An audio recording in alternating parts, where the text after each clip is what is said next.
In the heart of the 70s rock era, ballads weren't just sidetracks, they were anthems of love, loss, and everything in between. These are 10 unforgettable rock ballads from the 70s that we will never forget.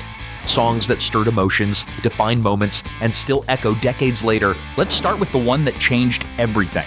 Number 1, Stairway to Heaven by Led Zeppelin.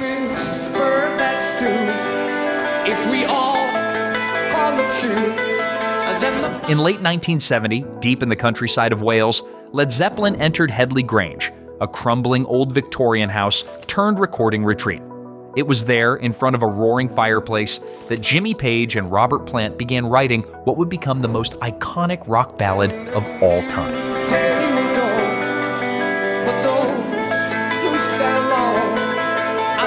Released in 1971 as the centerpiece of Led Zeppelin IV, Stairway to Heaven wasn't just a song, it was a journey. From its quiet acoustic intro and recorders to its bluesy middle section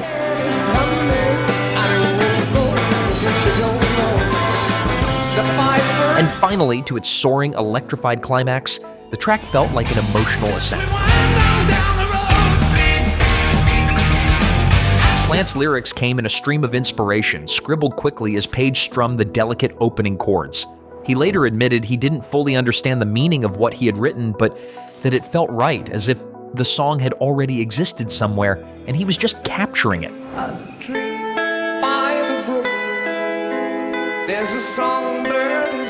Despite never being released as a single, it became the most requested song in FM radio history. And its recording, done using the Rolling Stones mobile studio, helped define how epic a ballad could truly be.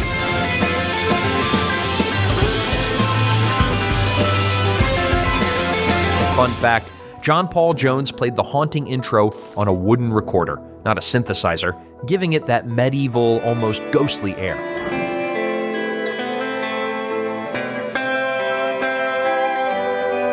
Number 2, Bell Bottom Blues by Derek and the Dominoes. Bell Bottom Blues, you make me cry. Some ballads don't shout their pain. They bleed quietly between the lines. Bell Bottom Blues was written in early 1970 by Eric Clapton during his time with Derek and the Dominoes, as he struggled through an emotional storm offstage.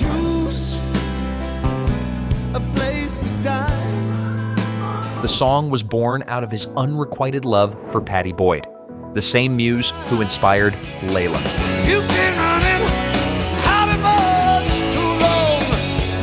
Recorded at Criteria Studios in Miami, Florida, and featured on Layla and other assorted love songs, the track stood out for its restraint.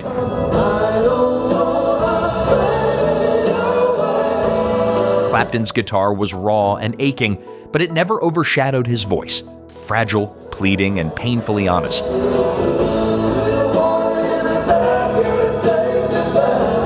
This wasn't a power ballad or a studio experiment. It was Clapton at his most human, asking to be heard and maybe forgiven.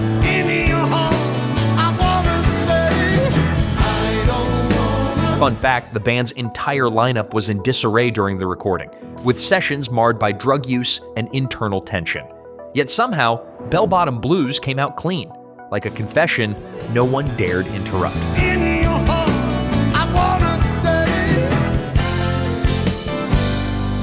Number 3, Angie by the Rolling Stones.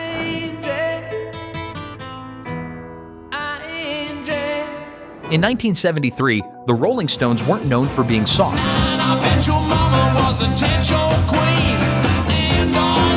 But Angie proved they could break your heart just as easily as they could start a riot.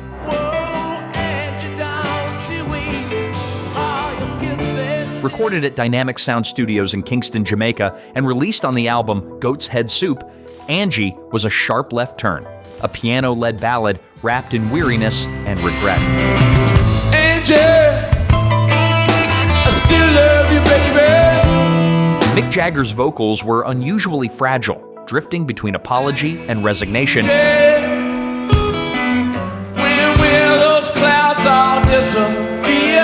While Keith Richards' acoustic guitar carried the whole thing with quiet strength.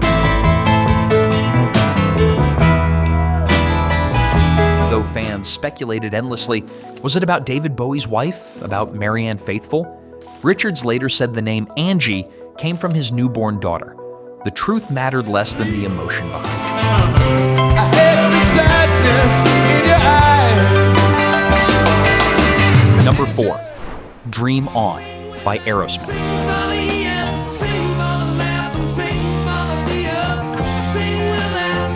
Dream On was written by Steven Tyler when he was just a teenager, long before Aerosmith had even recorded their debut album.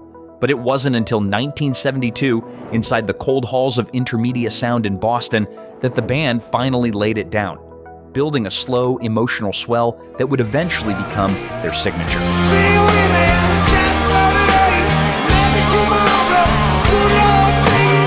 Released in 1973 on their self-titled debut, Aerosmith, the track was unlike anything else on the record.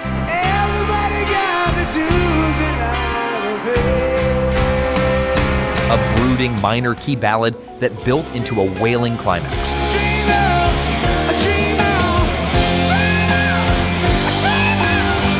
Tyler's vocals, strained and soaring, didn't just hit notes, they hit nerves.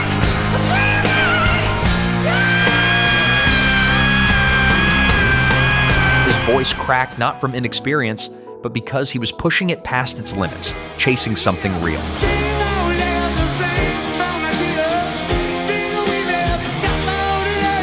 Number 5, Freebird by Lynyrd Skynyrd.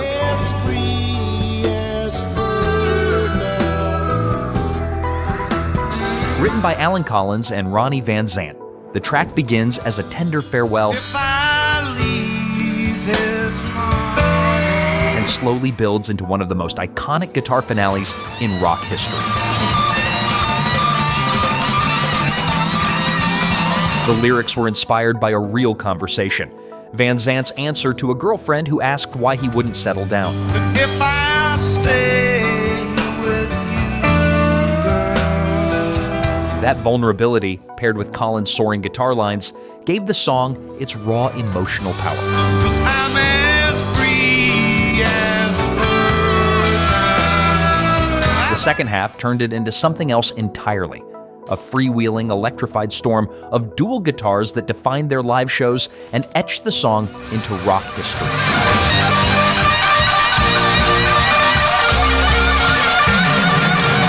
Over time, Freebird became more than a track. It became a rite of passage, shouted from crowds and immortalized on airwaves, forever tied to freedom, loss, and letting go.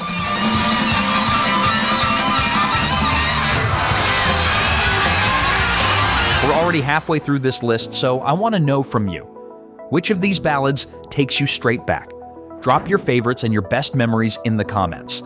Number 6, Love Hurts by Nazareth.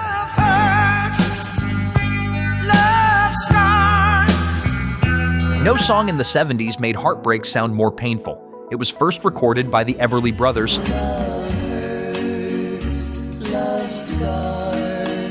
then covered by Roy Orbison. But when Nazareth got hold of it in 1974, something changed.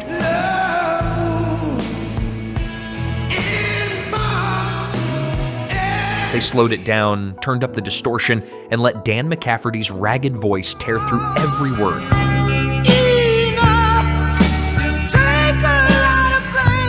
Recorded at Escape Studios in Kent, England, and released on their album Hair of the Dog, it was the emotional outlier, a slow, aching confession in the middle of a hard rock record.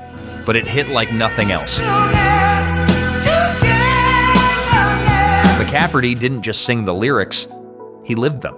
You could hear the fatigue, the resentment, and the wound that wouldn't heal.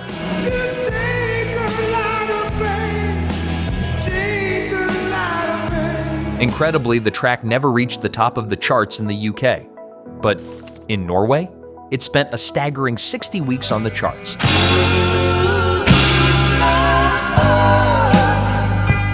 Number 7, Dust in the Wind by Kansas. Dust in the wind, yeah. All yours. It wasn't written to be a hit, it was a warm-up exercise. Guitarist Kerry Livgren had been practicing fingerpicking at home when his wife overheard the melody and told him, "That's beautiful, you should make it a song." What followed was a moment of quiet magic. Close my eyes. Only for Recorded at Woodland Sound Studio in Nashville and released in 1977 on the album Point of No Return, Dust in the Wind was a departure from Kansas's usual prog rock sound. There were no electric guitars, no big choruses, just acoustic layers, violin, and a haunting message. all my dreams. Flash before my The eyes. lyrics, inspired by a line from Ecclesiastes, came fast. All we are is dust in the wind wasn't just poetic, it was existential. All we are is dust in the wind. And it struck a nerve with listeners everywhere. For a band known for bombast, this stripped-down ballad became their biggest hit. Proof that some... Number 8, Simple Man by Lynyrd Skynyrd. Let it be a simple man. Written by Ronnie Van Zant and Gary Rossington, the song was inspired by a conversation Van Zant had with his grandmother just after his mother's passing. Mama told me when I was young. Her words about humility, love, and knowing what really matters became the emotional core of the track. And don't forget, son, there is someone up above. Recorded in 1973 at Studio One in Doraville, Georgia, and released on their debut album Simple Man, was a slow-burning outlier on a record filled with guitar fireworks.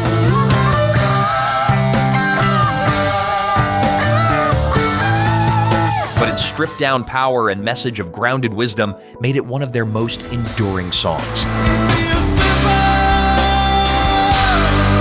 kind of man. Rossington's steady, melodic guitar lines gave the lyrics room to breathe.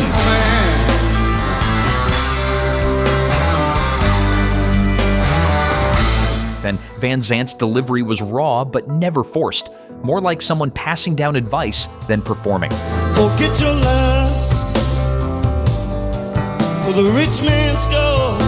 Over the years, Simple Man has become a rite of passage anthem, played at funerals, graduations, and anywhere people are trying to make sense of life. Won't you do this for me, son, if you can? Number 9, Beth by Kiss. Think I hear them calling. Oh, Beth, what Nobody expected Kiss to deliver one of the most tender ballads of the decade, but that's exactly what they did. me and the boys are playing, and we just can't find. Beth started as a joke between drummer Peter Criss and his former bandmate Stan Penridge.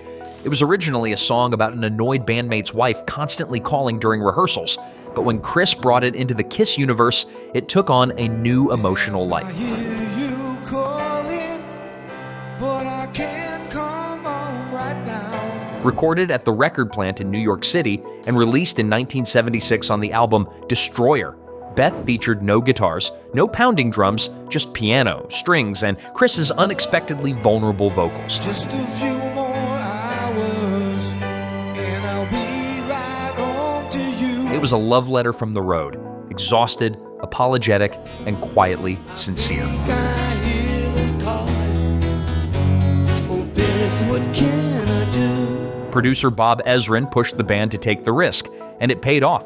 Beth became Kiss's biggest charting single, climbing all the way to number 7 on the Billboard Hot 100. And I know you're lonely, and I hope you'll be all For a band built on spectacle, Beth proved that sometimes the quietest song makes the loudest impact. and the boys will be playing all night. Number 10, Time by Pink Floyd.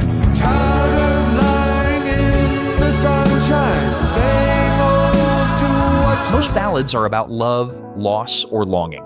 Time is about all of it. And recorded at the legendary Abbey Road Studios in London and released in 1973 on the Dark Side of the Moon, Time was built like a slow ticking spiral. And then one day you find 10 years have got behind. It opens with the haunting chime of clocks, all individually recorded around London by engineer Alan Parsons.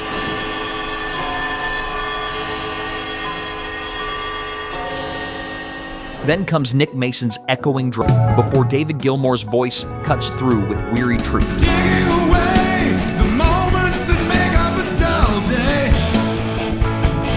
The lyrics, written by Roger Waters, don't offer comfort. They warn you. You are young and life is long, and then one day you find 10 years have got behind you. It's not just melancholy, it's a wake-up call. Crazy around to come up behind you again.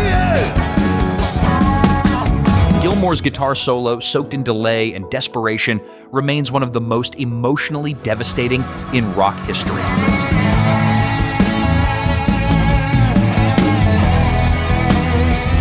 Decades later, time still stops listeners in their tracks.